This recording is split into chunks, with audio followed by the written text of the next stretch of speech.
Assalamualaikum warahmatullahi wabarakatuh. Kita berada di topik decision making sekarang dan kita akan belajar bagaimana kita nak buat decision making yang pertama, iaitu make or buy, ataupun sama ada kita buat atau kita beli salah satu komponen dalam production kita.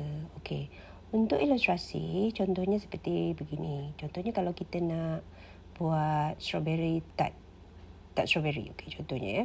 Jadi kita kan perlukan filling tart tu. So sekarang kita nak fikir untuk buat tart tu, dia punya filling tu sama ada kita nak masak sendiri, buat sendiri, ataupun kita nak buat strawberry. Kita beli je strawberry jam yang dah siap.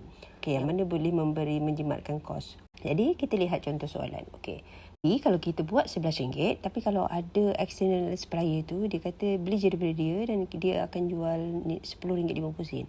Okey, nampak macam lagi murah kan? Jadi kita akan buat decision making, dan untuk itu soalan biasanya akan minta you buat satu analisis, dan kita panggil analisis itu adalah incremental analysis. Okey. Incremental analysis contohnya macam ni. Kita buat macam table dan kita buat comparison. Okey. Kita akan bandingkan satu-satu kos-kos yang terlibat. Yang pertama kita akan kira direct material. Okey. Untuk direct material, kita akan pakai kos unit direct material dan kita akan darabkan dengan jumlah box kotak strawberry tart tu lah. Kita akan darabkan RM6. Dalam kes ni direct material kita darabkan dengan jumlah kotak tu. Kalau kita make, kita akan tanggung kos sebanyak RM60,000 untuk direct material. Dan untuk direct labor, kita ambil kos unit RM2 darabkan dengan kos 10,000 box, dan direct labor kosnya RM20,000. Dan kemudian variable manufacturing overhead, kita ambil kos unit variable manufacturing dan kita darabkan dengan jumlah kotak 10,000 dan kos kita adalah RM12,000. Okey. Untuk fixed manufacturing overhead, kita tak akan darab, tapi kita akan lihat case. Dalam case ni kita ada fixed manufacturing overhead, sepatutnya kita tak masukkan, tapi disebabkan ia dalam kes ni kita panggil avoidable fixed cost, di mana kalau kita buat sahaja yang dia terlibat, kalau kita tak buat dia tak terlibat. Jadi dalam kes ni dia adalah relevan, jadi kita masukkan dalam decision making. Nilainya dalam kes ni adalah RM6,000. Okey. Dan seterusnya kita bandingkan dengan kalau kita beli daripada supplier luar. Supplier luar tu offer RM10.50. Kita akan darabkan dengan jumlah kotak yang kita nak keluarkan nanti, dan kita punya kos kalau kita beli strawberry jam tu nilai dia adalah RM105,000.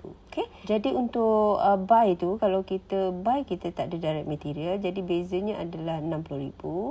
Begitu juga dengan direct labor, begitu juga dengan variable manufacturing overhead, dan begitu juga dengan fixed manufacturing overhead. Untuk purchases cost, kita ada RM105,000 cost purchases. Okay, jadi kita jumlahkan kos untuk make, dan make itu kosnya RM98,000, dan kalau kita beli, kita terpaksa korbankan RM105,000.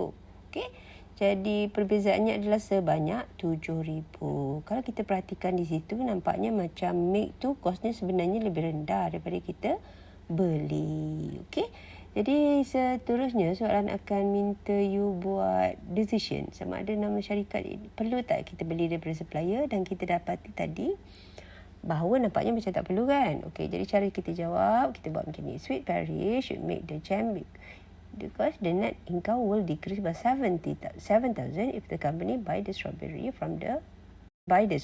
jam from the supplier. Okey, dan kita make sure ada perkataan make, dan kita kena mention sedikit sama ada net income itu decrease atau increase. Dalam kes ni decrease sebanyak berapa kena mention, kerana kalau decrease itu dalam keadaan apabila kalau kita belilah.